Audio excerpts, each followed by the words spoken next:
آئیے میرے ساتھ دیکھیں سلاطین کی پہلی کتاب اس کا 8واں باب پہلی آیت سے لکھا ہے، تب سلیمان نے اسرائیل کے بزرگوں اور قبیلوں کے سب سرداروں کو جو بنی اسرائیل کے آبائی خاندانوں کے رئیس تھے اپنے پاس یروشلم میں جمع کیا تاکہ وہ داؤد کے شہر سے جو صہیون ہے خداوند کے عہد کے صندوق کو لے آئیں۔ ہم ساتھ ساتھ ٹیکسٹ کو دیکھتے ہیں۔ آپ کو پتہ ہے کہ اب جو صندوق ہے وہ خیمے میں موجود ہے، اور خیمے کس خیمے میں موجود ہے؟ جو کہ داؤد نے بنوایا تھا۔ کس نے بنوایا تھا؟ داؤد نے بنوایا تھا۔ ہم نے اس کی ہسٹری کو دیکھا تھا جب خیمہ بنایا گیا تو، اور یہ اس وقت کی بات ہے کہ جب سیلا میں خیمہ اجتماع موجود تھا اور وہاں سے جو صندوق تھا اس کو نکالا گیا، بنی اسرائیل نے نکالا۔ ان کا خیال تھا کہ شاید خدا جنگ میں ہماری مدد کرے گا صندوق کی وجہ سے، یعنی انہوں نے خدا کے صندوق کے خدا پر زیادہ اہمیت دی، اور وہ اس وقت کامیاب نہیں ہوئے۔ صندوق جو ہے وہ فلسطی لے گئے، اور جب صندوق فلسطی لے گئے تو پھر صندوق مختلف جگہوں پر جاتا رہا، ایک شہر سے دوسرے شہر سے، ایک جگہ سے دوسری جگہ، لیکن وہ کبھی بھی اس خیمے میں دوبارہ واپس نہیں آیا۔ سو خیمہ الگ رہا اور صندوق جو ہے وہ الگ رہا۔ پھر داؤد نے کیا کیا؟ داؤد صندوق کو یہاں پر لے کر آتا ہے یروشلم میں، لیکن وہ خیمے کو یروشلم میں نہیں لے کر آتا۔ اس کی وجوہات بھی ہم نے ڈسکس کی تھیں کہ کیا وجہ ہو سکتی ہے۔ اب داؤد کے بنائے گئے عارضی خیمے میں صندوق موجود ہے یروشلم میں، یعنی داؤد کے شہر میں، اور جو ہیکل ہے یہ بھی یروشلم میں بنائی گئی ہے، ٹیمپل ماؤنٹ یا کوہ موریا پر۔ جب ہیکل کمپلیٹ ہو جاتی ہے تو اب سلیمان کیا کہتا ہے کہ میں صندوق کو داؤد کے بنائے گئے عارضی خیمے سے کہاں لے آؤں گا؟ ہیکل میں لے آؤں گا۔ اب جب جو دوسرا خیمہ تھا اس کے تعلق سے بہت ساری باتیں کہی جاتی ہیں کہ آخر وہ کہاں پر گیا، کیونکہ صندوق تو یہاں پر یروشلم میں موجود ہے۔ کوئی کہتا ہے کہ اس کو دفنا دیا گیا، کوئی کہتا ہے کہ اس ہیکل کے نیچے دفنا دیا گیا، کوئی کچھ کہتا ہے، کوئی کچھ کہتا ہے، لیکن اس کے بہت سارے خیالات پائے جاتے ہیں، کیونکہ جو خیمہ الگ تھا اس سے، یعنی داؤد کے خیمے سے الگ تھا، اس خیمے کا کیا بنا؟ کیونکہ ہیکل تو اب یروشلم میں بن چکی ہے، تو اس کے تعلق سے مختلف اندازے پائے جاتے ہیں، لیکن کسی کو ایگزیکٹلی معلوم نہیں کہ اس خیمے کا کیا بنا تھا۔ لیکن جو عہد کا صندوق ہے، جو کہ سب سے امپورٹنٹ جگہ چیز تھی پورے خیمہ اجتماع میں، وہ کہاں پر موجود تھا؟ یروشلم میں۔ سو وہ کہتا ہے کہ میں عہد کے صندوق کو ہیکل میں لے کر آؤں گا۔ سو اس عید میں اسرائیل کے سب لوگ ماہ اتنیم میں جو 7واں مہینہ ہے سلیمان بادشاہ کے پاس جمع ہوئے۔ اب یہ کون سے مہینے میں جمع ہوئے ہیں؟ 7ویں مہینے میں۔ اور جو ہیکل وہ کب کمپلیٹ ہوا تھا؟ پچھلے سال 8ویں مہینے میں، بلکہ میرے ساتھ دیکھ لیں پہلا سلاطین اس کا 6واں باب اور اس کی 38 آیت۔ پہلا سلاطین اس کا 6واں باب اور اس کی 38ویں آیت میں لکھا ہے، اور 11ویں سال بول کے مہینے میں جو 8واں مہینہ ہے وہ گھر اپنے سب حصوں سمیت اپنے نقشے کے مطابق بن کر تیار ہوا، یوں اس کے بنانے میں اسے 7 سال لگے۔ ہیکل کون سے مہینے میں کمپلیٹ ہوا ہے؟ 8ویں مہینے میں، لیکن اب صندوق یعنی اس کا آغاز کب ہونے جا رہا ہے؟ 7ویں مہینے میں۔ سو اس میں کتنا فرق ہے؟ اس میں 11 ماہ کا فرق ہے۔ 11 ماہ ہیکل کی کمپلیشن کے بعد اس کو اب ڈیڈیکیٹ کیا جا رہا ہے۔ بہت سارے لوگ بہت سارے اس میں بھی اندازے لگاتے ہیں کہ کیوں آخر سلیمان نے 11 مہینے اس کے آغاز کو لیٹ کیا۔ ایگزیکٹ وجہ تو معلوم نہیں۔ کچھ لوگوں کا خیال ہے کہ شاید یہ جو اگلا سال آنے جا رہا تھا یہ جبلی ایئر تھا، اور اس لیے سلیمان نے ویٹ کیا کہ جبلی ایئر میں ہم ہیکل کو ڈیڈیکیٹ کریں۔ اور کچھ کا خیال ہے کہ کو تیاری کے سلسلے میں یا اور کچھ وجوہات ہو سکتی ہیں کہ سلیمان نے ہیکل کمپلیٹ ہونے کے 11 ماہ بعد اس کا آغاز کیا ہے، یعنی اس کی سیرمنی رکھی ہے۔ میں بھی اس میں تیاری کا بھی ٹائم ہو سکتا ہے، کیونکہ اس زمانے میں آپ کو پتہ ہے کہ اتنا ایزی تو نہیں تھا سارا کچھ پریپیئر کرنا، اور بہت بڑی تیاری ہے، بہت بڑی ایک سیلیبریشن ہے، بہت بڑی سیرمنی ہے جو کہ وہ کرنے جا رہا ہے. سو میں بھی اس کی تیاری ہو. ایک وجہ یہ بھی بیان کی جاتی ہے کہ شاید اس نے خیموں کی عید کا انتظار کیا ہے. خیموں کی عید 7ویں مہینے میں ہوا کرتی تھی، جس کو ہم فیسٹ آف ٹیبرنیکلز بولتے ہیں، اور اس میں بنی اسرائیل ٹینٹس میں یا خیموں میں رہتے تھے اور اس وقت کو یاد کیا کرتے تھے جب وہ مصر سے نکلے تھے اور 40 سال بیابان میں وہ خیموں میں رہا کرتے تھے. سو اس کی یادگاری میں فیسٹ آف ٹیبرنیکلز یا خیموں کی عید جو ہے وہ منائی جاتی تھی. سو میں بھی کچھ کا یہ بھی خیال ہے کہ وہ شاید عید کا انتظار کر رہا تھا کہ جب خیموں کی عید ہوگی، اور ایک لمبی فیسٹیوٹی ہوتی تھی، لوگ 7 دن کمپلیٹ خوشی کے منایا کرتے تھے. تو جب لوگ آئے ہوں گے یروشلم میں، آلریڈی موجود ہوں گے، تب ہم یہ کریں گے. لیکن اگین اس کی ایگزیکٹ ریزن ہمیں معلوم نہیں کہ اس نے ایسا کیوں کیا، لیکن ایک بہت بڑی سیلیبریشن کا اس نے ارینجمنٹ کیا ہے. اور اسرائیل کے سب بزرگ آئے اور کاہنوں نے صندوق اٹھایا. کس نے صندوق اٹھایا ہے؟ آپ کو پتا ہے کہ جب داؤد صندوق کو لانا چاہتا تھا کریت یاریم سے، تو وہ کیسے لے کر آیا تھا؟ اس نے ایک کارٹ پہ، یعنی ایک گاڑی پر، گاڑی مطلب لکڑی کی گاڑی جس کو بولتے ہیں، ریڑھی پر اس کو رکھا تھا، اور آگے ایک بیل تھا. اور یہ طریقہ خدا نے ہرگز نہیں بتایا تھا. خدا نے کیا کہا تھا کہ عہد کا صندوق کیسے اٹھایا جائے گا؟ ہمیشہ کاہن اٹھائیں گے، ہمیشہ لاوی اٹھائیں گے. اور لاویوں میں بھی مخصوص جو ایک گھرانہ ہے، صرف وہ اس کو ٹرانسپورٹ کرے گا. سارے لاوی نہیں کر سکتے. لاویوں میں بھی ایک مخصوص گھرانہ ہے، ایک مخصوص آگے نسل ہے جو کہ اس کو اٹھا سکتی ہے. وہی ٹرانسپورٹ کریں گے، اس کے علاوہ سب لوگ اس کو ہاتھ نہیں لگا سکتے. لیکن داؤد نے غلطی کیا کی تھی کہ وہ، یعنی ورشپ تو وہ کر رہا تھا، لوگ بھی ہزاروں کی تعداد میں موجود تھے، بہت بڑی سیلیبریشن تھی، لوگ خوش تھے، لیکن طریقہ غلط تھا.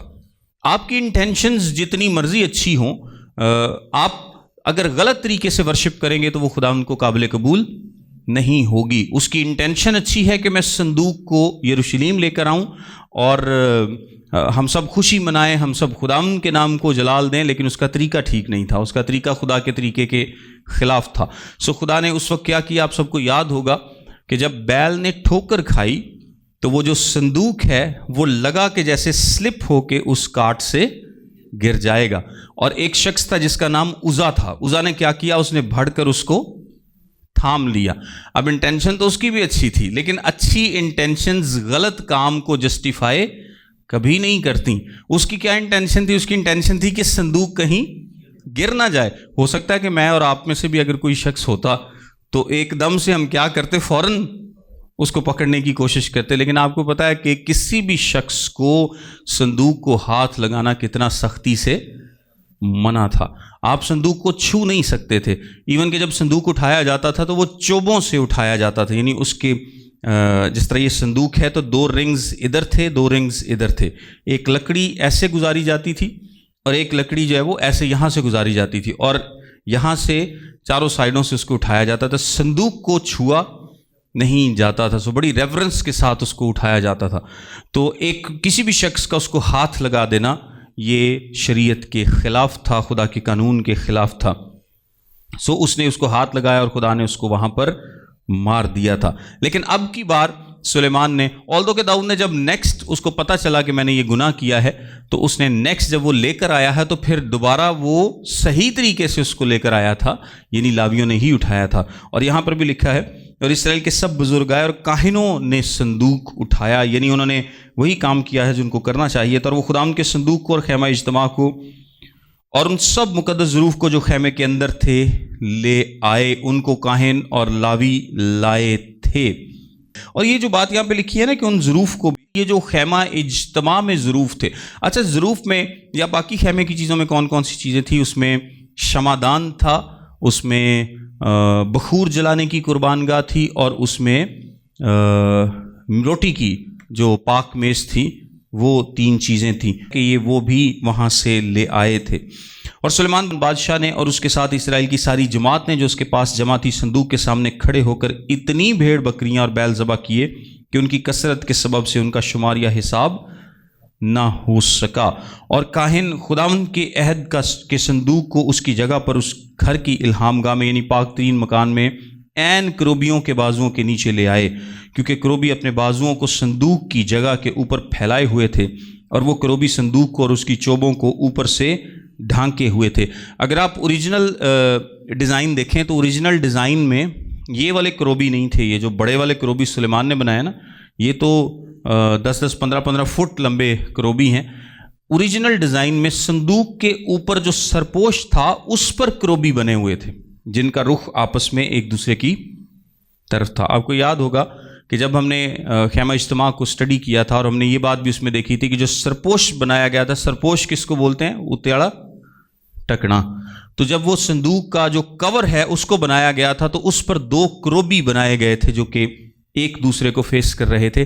یہ جو کروبیوں کا ذکر کیا گیا ہے یہ سلیمان نے ہیکل میں بنائے ہیں، اور یہ بہت بڑے کروبی تھے۔ وہ صرف صندوق کے کور کے اوپر تھے، لیکن یہ ایک اس پورے کمرے میں پھیلے ہوئے تھے، جس کو ہم پاک ترین مکان کہتے ہیں، اور اس کی ہم نے کنسٹرکشن پچھلے لیکچر میں دیکھی تھی۔ کیونکہ کروبی اپنے بازوؤں کو صندوق کی جگہ کے اوپر پھیلائے ہوئے تھے، اور وہ کروبی صندوق اور اس کی چوبوں کے اوپر سے ڈھانکے ہوئے تھے، اور وہ چوبیں ایسی لمبی تھی کہ ان چوبوں کے سرے پاک مکان سے الہامگاہ کے سامنے دکھائی دیتے تھے، لیکن باہر سے نہیں دکھائی دیتے تھے، اور وہ آج تک وہی ہیں۔ اور اس صندوق میں کچھ نہ تھا سوا پتھر کی ان 2 لوحوں کے، جن کو وہاں موسیٰ نے حورب میں رکھ دیا تھا، جس وقت کہ خداوند نے بنی اسرائیل سے جب وہ ملک مصر سے نکل آئے عہد باندھا تھا۔ صندوق میں کچھ اور چیزیں بھی تھیں، آپ کو یاد ہے کون سی تھی؟ ہارون کا عصا اور من والا جار جو تھا، جس میں من تھا۔ یہ چیزیں بھی ان ٹیبلٹس کے ساتھ تھیں صندوق کے اندر، لیکن اب کی بار جب یہ صندوق کو لے کر آئے ہیں تو اس میں سوائے ان لوحوں کے اور کچھ نہیں ہے۔ وی ڈونٹ نو کہ یہ چیزیں کب بیچ میں سے نکالی گئیں یا ان کا کیا ہوا۔ ایک مثال ہمیں ملتی ہے کہ جب فلسطینیوں نے جو عہد کا صندوق وہاں سے لیا تھا تو ایک جگہ پر لکھا ہے کہ انہوں نے صندوق کے اندر کیا کیا تھا؟ جھانکا تھا، اور ان کو اس بات کی سزا بھی ملی تھی۔ لیکن اب کی بار جو صندوق اس موجودہ حالت میں ہے، اس میں سوائے پتھر کی 2 لوحوں کے اور کچھ نہیں ہے، اور یہ ایسا نہیں ہو سکتا کہ خدا کی مرضی کے مطابق نہ ہو۔ ڈیفینیٹلی یہ خدا ہی کی مرضی کے مطابق تھا کہ صرف اس میں اب 2 لوحے ہیں، اور کچھ کا خیال ہے کہ یہ اس لیے ہیں تاکہ خدا چاہتا ہے کہ لوگ مکمل طور پر صرف شریعت پر ہی فوکس کریں، مکمل طور پر شریعت پر فوکس کریں۔ آگے لکھا ہے، پھر ایسا ہوا کہ جب کاہن پاک مکان سے باہر نکل آئے تو خداوند کا گھر ابر سے بھر گیا، سو کاہن اس ابر کے سبب سے خدمت کے لیے کھڑے نہ ہو سکے، اس لیے کہ خداوند کا گھر اس کے جلال سے بھر گیا تھا۔ تب سلیمان نے کہا، خداوند نے فرمایا تھا کہ وہ گہری تاریکی میں رہے گا، میں نے فی الحقیقت ایک گھر تیرے رہنے کے لیے بلکہ تیری دائمی سکونت کے واسطے ایک جگہ بنائی ہے۔ اچھا، یہ جو کاہنوں والی بات ہے، جو اس کے جلال کی بات ہے، یہ اور بھی جگہ پر ہم دیکھتے ہیں۔ یہ جو لکھا نا خداوند کا گھر ابر سے بھر گیا، ابر سے مطلب کلاؤڈز کا ذکر، اور آپ کو کلاؤڈز کا ذکر جو ہے وہ کافی جگہ پر ملے گا۔ کچھ میں آپ کو باتیں بتاتا ہوں، اور یہ شکائنہ گلوری ہے۔ یہ کس چیز کو ریپرزینٹ کرتا ہے؟ شکائنہ گلوری کی مینیفیسٹیشن کو، اظہار کو ریپرزینٹ کرتا ہے، اور یہ ایک جگہ پر نہیں، یہ کافی جگہ پر آپ کو ملے گا۔ اس میں بیابان میں اس کا اظہار آپ کو ملے گا۔ جب بنی اسرائیل مصر سے نکل کر آئے تو وہاں پر خدا ابر کی صورت میں، بادل کی صورت میں ان کے ساتھ تھا۔ اس کے بعد جب خدا موسیٰ سے ملتا ہے تو وہ پہاڑ جو تھا وہ کیا تھا؟ ابر سے یا کلاؤڈز، بادلوں سے کیا ہوا تھا؟ بھر گیا۔ یہ بدل پانی والے بدل نہیں ہیں، بلکہ یہ کیا ہے؟ یہ خدا کی شکائنہ گلوری کا ایک اظہار ہے۔ پھر اس کے بعد یہ واقعہ ہم پڑھتے ہیں کہ یہاں پر یہ ابر سے بھر گیا۔ اس کے بعد حزقیل کی کتاب میں ہم اس کا ذکر پڑھتے ہیں۔ پھر یسوع مسیح کی خدمت میں ہم اس کا ذکر پڑھتے ہیں جب بادلوں نے اسے گھیر لیا۔ پھر اس کے بعد ہم اسینشن پر اس کا ذکر پڑھتے ہیں، اور بدلی نے اسے ان کی آنکھوں سے چھپا لیا۔ جب یسوع مسیح آسمان پر اٹھائے گئے تو اس وقت بھی ان بادلوں کا ذکر ہے۔ اور جب ٹرانسفگریشن ہوتی ہے، اور ایک اور جگہ پر ذکر ہے جب وہ دوبارہ اپنی دوسری آمد میں آئے گا تو پھر ان بادلوں کا، اس ابر کا کیا ہے، ذکر ہے۔ سو کلام میں بارہا ہم اس ذکر کو پڑھتے ہیں، اس ابر کے ذکر کو۔ اچھا، ایک آج کل بہت زیادہ کانسیپٹ مشہور ہے ہمارے مسیحی کیرزمیٹک جو گروپ ہے اس میں، اور وہ ہے ٹچ والا، پتہ ہے آپ کو؟ ٹچ برادری جو ہے وہ مثال دیتی ہے اس حوالے کی بھی کہ دیکھیں وہاں پر ابر چھا گیا اور کاہن کیا ہوئے، کھڑے نہ رہ سکے۔ اچھا، کھڑے نہ رہ سکے کا مطلب یہ نہیں ہے کہ وہ اتھے ڈگ گئے سارے۔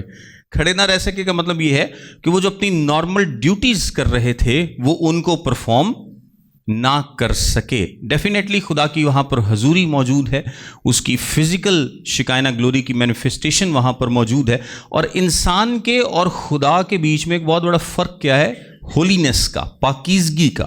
خدا پاک ہے، انسان پاک نہیں ہے۔ سو خدا کی جہاں پر فزیکل مینیفیسٹیشن موجود ہے اس ابر کی صورت میں، شکائنہ گلوری کی صورت میں، وہاں پر انسان کا موجود رہنا کیا ہے، مشکل ہے۔ اور ہم یہ آگے بھی جا کر دیکھیں گے، یوحنا بھی فوراً قدموں میں گر جاتا ہے، پطرس بھی اسی قسم کا ریئیکشن دیتا ہے، لیکن اس کو ریلیٹ کر دینا ٹچ کے ساتھ یہ کسی بھی طریقے سے ویلڈ نہیں بنتا۔ یہ جو ٹچ کر کے گرانے والی رسم ہے یہ بائبلی نہیں ہے، اور نہ ٹچ کر کے مسا ٹرانسفر کرنے والی جو تعلیم ہے یہ بائبل مقدس کی ہے۔ یہ انڈیا اور کچھ جو افریقن کنٹریز کے لوگ ہیں یہ بہت زیادہ اس کو پروموٹ کرتے ہیں۔ کلام مقدس میں ایسی کوئی مثال موجود نہیں ہے کہ آپ ٹچ کر کے کسی کو گرائیں یہ کہہ کے کہ تمہارے اندر کیا آ گیا، اب روح القدس آ گیا، یا میرے اندر روح القدس ہے تو میں جنوں ہاتھ لاواں گا پڑک کے پیچھے پائے گا۔ اب اصل میں نا یہ انسان کا پرائیڈ ہے جو اس کو ٹکنے نہیں دیتا۔ مجھے ایک بھائی نے بتایا کہ وہ کہتا جب میں میں نے توبہ کی تو میرا دل کردہ سی 10 ادھر ڈگ جان، ایتھے ہاتھ لاواں تو 20 ادھر ڈگ جان۔ اچھا، یہ اس کی اکیلے کی خواہش نہیں، یہ میری بھی خواہش تھی۔ جب میں نے نئی توبہ کی تو میں بھی یہی سوچتا تھا یار بس اینج کر کے کوٹ کمائیے جناب، 20 ادھر ڈگے ہون، 30 ادھر ڈگے ہون۔ یہ بیسیکلی ہمارا کیا ہوتا ہے، اندر سے پرائیڈ ہوتا ہے جو کہ ٹکنے نہیں دے رہا ہوتا، اور وہ بیسیکلی ہم یہ چاہتے ہیں کہ ہماری پرومیننس ہو، لوگ ہمیں جانیں، ہماری بلے بلے ہو، واہ واہ ہو جناب اے پادری۔ اسی چیز کو لے کر آج ہر جو تعلیم دینے والا شخص ہے نارملی کیرزمیٹک موومنٹس میں، اس میں جو پادری صاحبان ہیں، جو لیڈرز ہیں، ان کی خواہش ہوتی ہے کہ یار اے ٹچ والا کام اسی کریے، کیونکہ لوگ اس کو بڑا پسند کرتے ہیں۔ وہ پادری صاحب دعا کرنا شروع کرتے ہیں تو نال ہی پیچھے ایک بندہ انج کر کے کھلو جاتا ہے، مطلب انہوں پہلے ہی پتا ہوتا ہے کہ انہیں دھکا مارنا ہے تو انہیں ڈگنا ہی ڈگنا۔ تو یہ تعلیم ببلیکل نہیں ہے، یہ کسی بھی لحاظ سے ببلیکل تعلیم نہیں ہے، اور نہ ہی ایسا ہمیں کرنا چاہیے۔ اور ایک مثال وہ دیتے ہیں کہ جی یسوع مسیح نے انہوں نے پوچھا تھا کہ یسوع مسیح کو ہم ڈھونڈتے ہیں، تو یسوع مسیح نے کہا تھا میں اور وہ سارے کیا ہوئے، گر گئے۔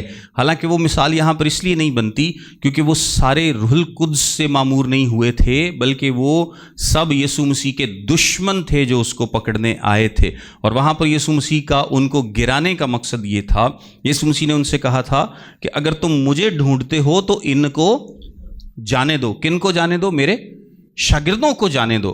یعنی یسوع ان سے یہ کہہ رہا ہے کہ تم مجھے پکڑنے آئے ہو، تم مجھے پکڑ لو، کیونکہ یہ طریقی کا اختیار ہے، یہ طریقی کا وقت ہے، تو میں ریڈی ہوں، میری مرضی کے بغیر تو مجھے نہیں پکڑ سکتے۔ شاگردوں کو یسوع مسیح نے یہ دکھایا کہ میرے صرف کہنے سے، وہ تقریباً 1000 کا کراؤڈ ہے جو کہ یسوع کو پکڑنے آئے، اگر میرے صرف کہنے سے 1000 بندے گر گئے تو اس کا مطلب ہے کہ ان کا کوئی اختیار مجھ پر نہیں ہے۔ یہ یسوع مسیح نے شاگردوں کے لیے کیا تھا، لیکن انہیں پھر بھی یقین نہیں آیا، اور وہ کیا کرتے ہیں، سارے یسوع کو چھوڑ کر بھاگ جاتے ہیں۔ وہاں پر یسوع مسیح کا یہ مقصد نہیں تھا کہ وہ ٹچ کی پاور دکھا رہے تھے، کیا دیکھو ٹچ کرنا، ورنہ تو یسوع مسیح نو پھر جیڑا بھی ٹچ کردا وہ ڈگدا ہی رہندا۔ جہاں جہاں سے یسوع مسیح جاتے تو لوگ آسے پاسے جناب سڑکاں تے ادھر ادھر پئے ہوندے۔ کیا خیال ہے آپ کا؟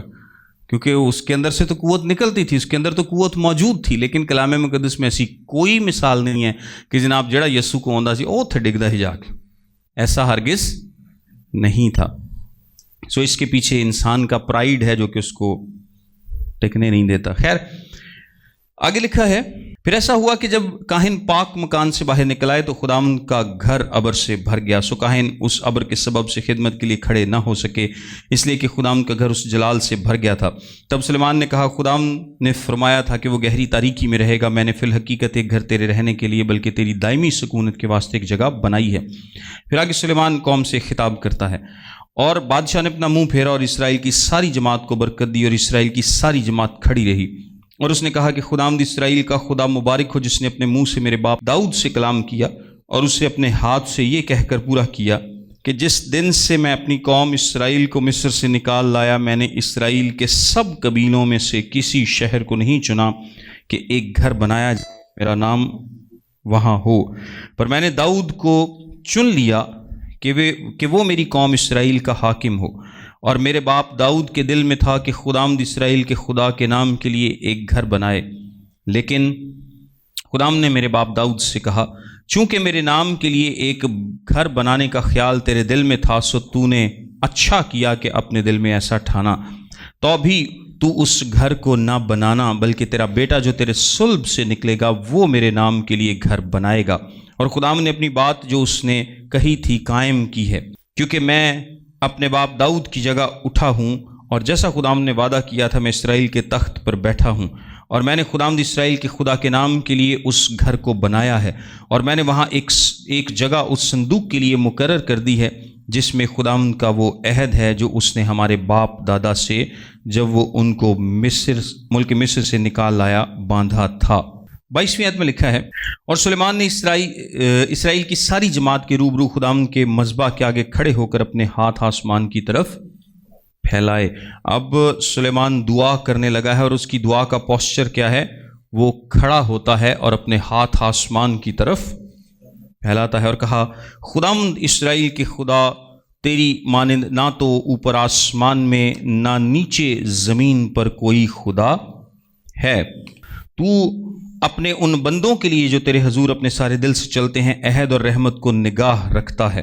تو نے اپنے بندے میرے باپ داؤد کے حق میں وہ بات قائم رکھی جس کا تو نے اس سے وعدہ کیا تھا، تو نے اپنے منہ سے فرمایا اور اپنے ہاتھ سے اسے پورا کیا جیسا آج کے دن ہے۔ سو اب اے خداوند اسرائیل کے خدا، تو اپنے بندے میرے باپ داؤد کے ساتھ اس قول کو بھی پورا کر جو تو نے اس سے کیا تھا کہ تیرے آدمیوں میں سے میرے حضور اسرائیل کے تخت پر بیٹھنے والے کی کمی نہ ہوگی، بشرطے کہ تیری اولاد جیسے تو میرے حضور چلتا رہا ویسے ہی میرے حضور چلنے کے لیے اپنی راہ کی احتیاط رکھے۔ سو اب اے اسرائیل کے خدا، تیرا وہ قول سچا ثابت کیا جائے جو تو نے اپنے بندے میرے باپ داؤد سے کیا۔ اچھا، یہاں پر 2-3 باتیں امپورٹنٹ ہیں۔ سب سے پہلے اگر آپ اس کی دعا کا سٹرکچر دیکھیں تو اس نے سب سے پہلے خداوند کی تعریف کی ہے۔ سلیمان نے سب سے پہلے کیا ہے؟ خداوند کی تعریف کی ہے، اور دوسرے نمبر پر اس نے ماضی کے لیے خدا کا شکر ادا کیا ہے، اس نے ماضی کے لیے خدا کا شکر ادا کیا ہے، اور تیسرے نمبر پر اس نے مستقبل کے جو وعدے ہیں ان کے لیے خداوند سے درخواست کی ہے۔ چارلز اسپرجن یہاں پر ایک بڑی خوبصورت بات کہتا ہے کہ ہم اکثر جو خدا کے وعدے ہیں ان کو خداوند کے پاس لے کر نہیں آتے، ہم دعاؤں میں خدا کے وعدوں کو خدا کے پاس لے کر نہیں آتے۔ خداوند چاہتا ہے کہ اس کے جو وعدے ہیں، اور اس کی اس نے مثال دی کیونکہ وہ انگلینڈ سے تھا، بینک آف انگلینڈ کے نوٹ سے۔ یہ اگر آپ کے پاس پاکستان کی کرنسی ہے تو اس کے اوپر ایک عبارت لکھی ہوتی ہے کہ کوئی بھی اگر اس نوٹ کو قبول نہیں کرے گا تو کون کرے گا؟ اسٹیٹ بینک یا حکومت پاکستان کی اجازت سے جاری کردہ۔ اس کا مطلب یہ ہے کہ اگر کوئی بھی شخص آپ کے اس نوٹ کو قبول کرنے سے انکار کرے گا تو آپ حکومت پاکستان سے اتنا سونا لے سکتے ہیں، یہ حکومت پاکستان آپ کو اتنی ویلیو کی چیز جو ہے وہ دے گا، کیونکہ جو نوٹس ہیں یہ سونے کے اگینسٹ چھاپے جاتے ہیں۔ ویسے خیر پاکستان کو تو اتنا سونا کو نہیں جنہیں نوٹ نے، اب ویسے پوری دنیا میں یہی حال ہے، لیکن ان کو کوئی بھی قبول کرنے سے انکار نہیں کر سکتا۔ جب کوئی ملک بالکل دیوالیہ ہو جائے، لٹ جائے، تو پھر لوگ ضرور انکار کر سکتے ہیں، کیونکہ پھر سونے کی تو ویلیو ہوگی لیکن نوٹ کی ویلیو نہیں ہوگی، لیکن نارملی ایسا نہیں ہوتا۔ سو اسی طرح جس طرح ایک نوٹ کے اوپر ایک عبارت لکھی ہے کہ اس کا چھاپنے والا جو ہے وہ ذمہ دار ہے اس کی ویلیو کا، اسی طرح وہ کہتا ہے خدا کے جتنے بھی وعدے ہیں وہ ہمارے پاس نوٹ کی طرح ہیں، ہمیں کیا کرنا ہے؟ ہمیں خدا کے حضور ان کو لے کر جانا ہے۔ ہم اکثر کیا کرتے ہیں کہ ہم خدا کے وعدوں کو خدا کے حضور لے کر جاتے ہی نہیں۔ وہ کہتا ہے، اور یہ بڑی خوبصورت بات ہے، کہ خدا خوش ہوتا ہے جب اس کے بچے اس کے وعدوں کو لے کر اس کے حضور میں آتے ہیں کہ اے خدا یہ وعدہ تو نے کیا ہے، تیرا کلام یہ وعدہ کرتا ہے، تیرا کلام ہم سے یہ وعدہ کرتا ہے، اور وہ کچھ بھی ہو سکتا ہے، تیرے کلام میں یہ بات لکھی ہے، اور ہم جانتے ہیں کہ تو اپنے وعدوں کو پورا کرنے میں سچا اور قادر ہے۔ سو خداوند خوشی سے اپنے وعدوں کو پورا کرے گا، خدا خوشی سے اپنے وعدوں کو پورا کرے گا، لیکن نارملی ہم ان وعدوں کو خدا کے حضور میں لے کر ہی نہیں جاتے۔ یعنی نوٹس سرکولیشن میں رہیں تو ٹھیک ہے، اسی طرح خدا کے وعدے بھی وہ کہتا ہے سرکولیشن میں رہیں تو اچھا ہے کہ وہ آپ وعدے خداوند کے حضور میں لے کر آئیں، اور خداوند ان کو پورا ضرور کرتا ہے، اور اگر آپ نہیں کرتے تو وہ وعدے کیا ہیں؟ انکلیمڈ رہ جاتے ہیں۔ خیر، اس میں ایک اور بات لکھی ہے، بشرطے کہ تیری اولاد جیسے تو میرے حضور چلتا رہا ویسے ہی میرے حضور چلنے کے لیے اپنی راہ کی احتیاط رکھے۔ وہ وعدہ تو یاد کرا رہا ہے خداوند، لیکن ساتھ میں یہ بھی بات یاد کرا رہا ہے کہ اے خداوند، اس میں شرط کیا ہے؟ کہ بشرطے کہ ہم احتیاط کر کے تیری راہوں پر چلتے رہیں۔ سو اس کا مطلب یہ نہیں ہے کہ میں آج گل سن لی ہے تو لو جی خدا نے وعدہ کیتا ہے کہ خدا مینوں آ دے دے گا تے ہنے ہی بس خدا دے حضور چ پہنچ جاواں تے خدایا تیرے کلام چ لکھیا ہن مینوں دے۔ کیا بات ہے؟ بشرطے کہ ہم اس کے احکام پر احتیاط سے کیا کریں؟ عمل کریں، یعنی اپنی زندگی اسے دیں، اس کی مرضی ہماری زندگی میں پوری ہو۔ آپ ضرور خدا کے وعدوں کو اس کے حضور میں لے جا سکتے ہیں کہ اے خدا تو نے وعدہ کیا ہے، تیرا کلام کہتا ہے کہ میں ہمیشہ تمہارے ساتھ ہوں، اور جب اس نے کہا ہے تو وہ ہمیشہ ہمارے ساتھ ہے۔ اب جتنے بھی وعدے ہیں اپنی سچویشن کے مطابق ضرور دعا میں خدا کے حضور میں ان کا ذکر کر سکتے ہیں۔ لیکن کیا خدا فی الحقیقت زمین پر سکونت کرے گا؟ اچھا، پہلے اس نے جو پچھلی آیات میں اس نے کہا ہے کہ میں نے فی الحقیقت ایک گھر تیرے رہنے کے لیے بلکہ تیری دائمی سکونت کے واسطے ایک جگہ بنائی ہے۔ 13ویں آیت میں سلیمان نے یہ بات کہی کہ میں نے ایک گھر تیرے واسطے تیری دائمی سکونت کے لیے بنایا ہے، لیکن اب وہ یہاں پر اس کو کلیئر کر رہا ہے۔ دیکھ، کیا خدا فی الحقیقت زمین پر سکونت کرے گا؟ دیکھ آسمان، بلکہ آسمانوں کے آسمان میں بھی تو سما نہیں سکتا، تو یہ گھر تو کچھ بھی نہیں جسے میں نے بنایا۔ تو بھی اے خداوند میرے خدا اپنے بندے کی دعا اور مناجات کا لحاظ کر کے اس فریاد اور دعا کو سن لے جو تیرا بندہ آج کے دن تیرے حضور کرتا ہے، تاکہ تیری آنکھیں اس گھر کی طرف، یعنی اس جگہ کی طرف جس کی بابت تو نے فرمایا کہ میں اپنا نام وہاں رکھوں گا، دن اور رات کھلی رہیں، تاکہ تو اس دعا کو سنے جو تیرا بندہ اس مقام کی طرف رخ کر کے تجھ سے کرے گا، اور تو اپنے بندے اور اپنی قوم اسرائیل کی مناجات کو جب وہ اس جگہ کی طرف رخ کر کے کریں سن لینا، بلکہ تو آسمان پر سے جو تیری سکونت گاہ ہے سن لینا اور سن کر معاف کر دینا۔ اگر کوئی شخص اپنے پڑوسی کا گناہ کرے اور اسے قسم کھلانے کے لیے اس کو حلف دیا جائے اور وہ آ کر اس گھر میں تیرے مذبح کے آگے قسم کھائے، تو آسمان پر سے سن کر عمل کرنا اور اپنے بندوں کا انصاف کرنا اور بدکار پر فتویٰ لگا کر اس کے اعمال کو اسی کے سر ڈالنا اور صادق و راست ٹھہرا کر اس کی صداقت کے مطابق اسے جزا دینا۔ جب تیری قوم اسرائیل تیرا گناہ کر کے اپنے دشمنوں سے شکست کھائے اور پھر تیری طرف رجوع لائے اور تیرے نام کا اقرار کرے، اس گھر میں تجھ سے دعا اور مناجات کرے، تو آسمان پر سے سن کر اپنی قوم اسرائیل کا گناہ معاف کرنا اور ان کو اس ملک میں جو تو نے ان کے باپ دادا کو دیا پھر لے آنا۔ جب اس سبب سے کہ انہوں نے تیرا گناہ کیا ہو آسمان بند ہو جائے اور بارش نہ ہو، اور وہ اس مقام کی طرف رخ کر کے دعا کریں اور تیرے نام کا اقرار کریں اور اپنے گناہ سے باز آئیں جب تو ان کو دکھ دے۔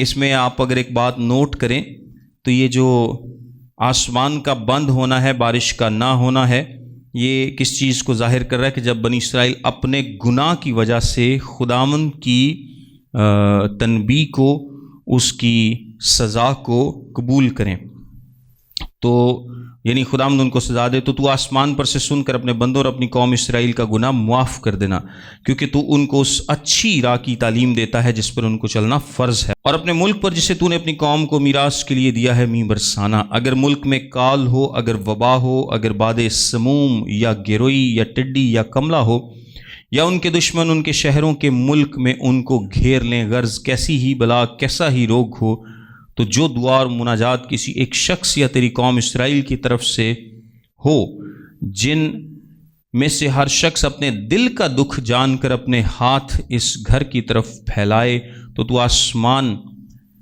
پر سے جو تیری سکونت گاہ ہے سن کر معاف کر دینا، اور ایسا کرنا کہ ہر آدمی کو جس کے دل کو تو جانتا ہے اس کی ساری روش کے مطابق بدلہ دینا، کیونکہ فقط تو ہی سب بنی آدم کے دلوں کو جانتا ہے۔ یہ جو لفظ استعمال ہوا ہے دل کے دکھ کو، دل کا دکھ، یہاں پر جو انگریزی میں اس کی ٹرانسلیشن ہے وہ ہے یا انگریزی جو ہبرو ورڈ استعمال ہوا ہے وہ ہے دل کی وبا یا دل کی بیماری یا دل کا روگ۔ اور ایک انسان کے دل کے دکھ کو، اس کے روگ کو، اس کی بیماری کو کون جان سکتا ہے؟ صرف انسان ہی جان سکتا ہے۔ سو جیسے اس کے دل میں ہیں، جیسے اس کے خیال ہیں، جو کچھ اس کے دل میں ہے تو اس کے مطابق اس سے ڈیل کرنا، تاکہ جتنی مدت تک وہ اس ملک میں جسے تو نے ہمارے باپ دادا کو دیا جیتے رہیں، تیرا خوف مانے۔ اب رہا وہ پردیسی جو تیری قوم اسرائیل میں سے نہیں ہے، جب وہ دور ملک سے تیرے نام کی خاطر آئے، کیونکہ وہ تیرے بزرگ نام اور قوی ہاتھ اور بلند بازو کا حال سنیں گے۔ سو جب وہ آئے اور اس گھر کی طرف رخ کر کے دعا کرے، تو آسمان پر سے جو تیری سکونت گاہ ہے سن لینا، اور جس بات کے لیے وہ پردیسی تجھ سے فریاد کرے تو اس کے مطابق کرنا، تاکہ زمین کی سب قومیں تیرے نام کو پہچانیں اور تیری قوم اسرائیل کی طرح تیرا خوف مانیں، اور جان لیں کہ یہ گھر جسے میں نے بنایا ہے تیرے نام کا کہلاتا ہے۔ سلیمان کی دعا میں غیر اقوام کی انکلوژن یہ بات ثابت کرتی ہے کہ خدا صرف اسرائیل کا خدا نہیں بلکہ وہ سب کا خدا ہے۔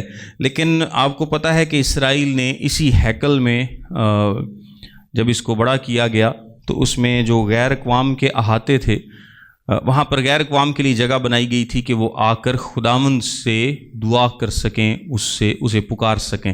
تو وہاں پر بنی اسرائیل نے کیا کیا تھا؟ ٹھیلے تے ریڑیاں لا کے بازار بنا دیتے تھے۔ غیر اقوام کے احاطے میں انہوں نے کیا کیا تھا؟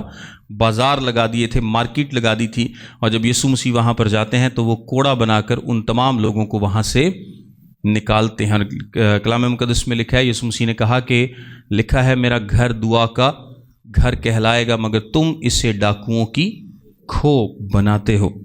آگے لکھا ہے اگر تیرے لوگ خواہ کسی راستے سے تو ان کو بھیجے اپنے دشمن سے لڑنے کو نکلیں، اور وہ خداوند سے اس شہر کی طرف جسے تو نے چنا ہے اور اس گھر کی طرف جسے میں نے تیرے نام کے لیے بنایا ہے رخ کر کے دعا کریں، تو آسمان پر سے سن کر ان کی دعا اور مناجات سن کر ان کی حمایت کرنا۔ لکھا ہے خواہ کسی راستے سے تو ان کو بھیجے اپنے دشمنوں سے لڑنے کو نکلیں، یعنی خداوند بھیجے گا تب کی بات ہو رہی۔ اور اگر وہ تیرا گناہ کریں، کیونکہ کوئی ایسا آدمی نہیں جو گناہ نہ کرتا ہو، تو ان سے ناراض ہو کر ان کو دشمن کے حوالے کر دے، ایسا کہ وہ دشمن ان کو اسیر کر کے اپنے ملک میں لے جائے، خواہ وہ دور ہو یا نزدیک۔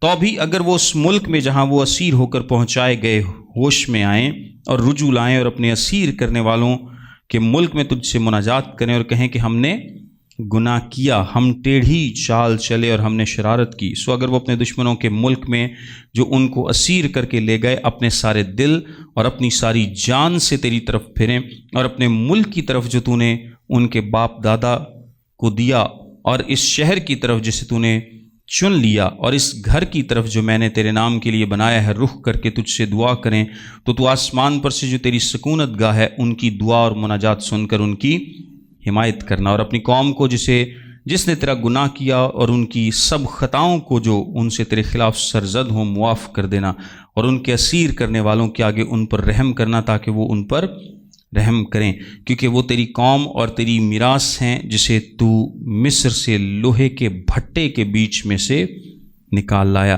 سو تیری آنکھیں تیرے بندے کی مناجات اور تیری قوم اسرائیل کی مناجات کی طرف کھلی رہیں، تاکہ جب کبھی وہ تجھ سے فریاد کریں تو ان کی سنیں، کیونکہ تو نے زمین کی سب قوموں میں سے ان کو الگ کیا کہ وہ تیری میراث ہوں، جیسا اے مالک خداوند تو نے اپنے بندہ موسیٰ کی معرفت فرمایا جس وقت تو ہمارے باپ دادا کو مصر سے نکال لایا۔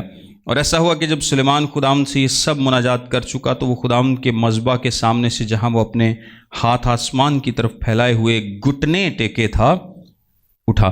اب میں نے آپ کو بتایا تھا کہ جب اس نے دعا شروع کی ہے تو وہ کیا ہے؟ کھڑا ہے، لیکن اب وہ اٹھا کیسے ہے؟ گھٹنے ٹیکے ہوئے. سو دعا کے دوران کہیں اس نے کیا کیا ہے؟ گھٹنوں کے بل وہ ہو گیا تھا. اور کھڑے ہو کر اسرائیل کی ساری جماعت کو بلند آواز سے برکت دی اور کہا، خداوند جس نے اپنے سب وعدوں کے موافق اپنی قوم اسرائیل کو آرام بخشا، مبارک ہو، کیونکہ جو سارا اچھا وعدہ اس نے اپنے بندہ موسیٰ کی معرفت کیا اس میں سے ایک بات بھی خالی نہ گئی. خداوند ہمارا خدا ہمارے ساتھ رہے جیسے وہ ہمارے باپ دادا کے ساتھ رہا، اور نہ ہم کو ترک کرے نہ چھوڑے، تاکہ وہ ہمارے دلوں کو اپنی طرف مائل کرے کہ ہم اس کی سب راہوں پر چلیں اور اس کے فرمانوں اور آئین اور احکام کو جس نے ہمارے باپ دادا کو دیے مانیں.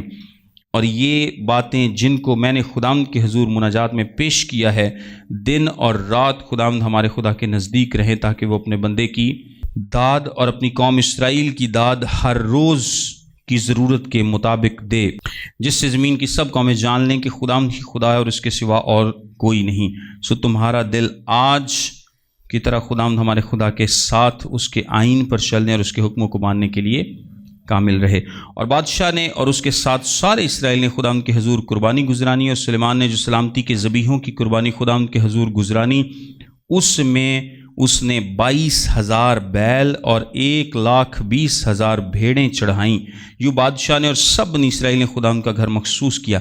یہ جو سلامتی کی قربانی ہوتی تھی، یہ میں نے آپ کو بتایا تھا کہ اس میں سے کچھ پورشن جو ہے وہ مذبح پر جلا دیا جاتا تھا، اور باقی پورشن جو ہے وہ قربانی لانے والے کا ہوتا ہے. یعنی اس میں 3-4 حصے دار تھے. جو قربانی لایا ہے اس کو بھی ملتا تھا، اس میں سے کاہن کو بھی ملتا تھا، اور کچھ حصہ جو ہے وہ جلا دیا جاتا تھا.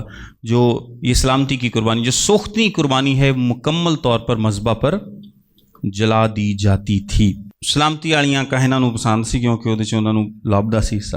اس دن بادشاہ نے صحن کے درمیانی حصے کو جو خداوند کے گھر کے سامنے تھا مقدس کیا، کیونکہ اس نے وہیں سوختنی قربانی اور نظر کی قربانی اور سلامتی کے ذبیحوں کی چربی گزرانی، اس لیے کہ پیتل کا مذبح جو خداوند کے سامنے تھا اتنا چھوٹا تھا کہ اس پر سوختنی قربانی اور نظر کی قربانی اور سلامتی کے ذبیحوں کی چربی کے لیے گنجائش نہ تھی. سو اس نے وقتی طور پر ایک اور حصہ جو ہے وہ یوز کیا، مخصوص کیا کہ اس پر وہ جلائی جا سکے. سو سلیمان نے اور اس کے ساتھ سارے اسرائیل، یعنی ایک بڑی جماعت نے جو حمات کے مدخل سے لے کر مصر کی نہر تک کی حدود سے آئی تھی، خداوند ہمارے خدا کے حضور 7 روز اور پھر 7 روز اور یعنی 14 روز عید منائی، اور 8ویں روز اس نے ان لوگوں کو رخصت کر دیا. سو انہوں نے بادشاہ کو مبارکباد دی اور اس ساری نیکی کے باعث جو خداوند نے اپنے بندہ داؤد اور اپنی قوم اسرائیل سے کی تھی، اپنے ڈیروں کو دل میں خوش اور مسرور ہو کر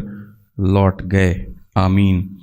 سو یہ ہے سلیمان کی ایک دعا ہے جو کہ کافی لمبی دعا تھی، اور بائبل مقدس میں جو دعائیں لکھی ہیں ان میں سے تقریباً جو لمبی ترین دعائیں ہیں ان میں اس کا شمار ہوتا ہے.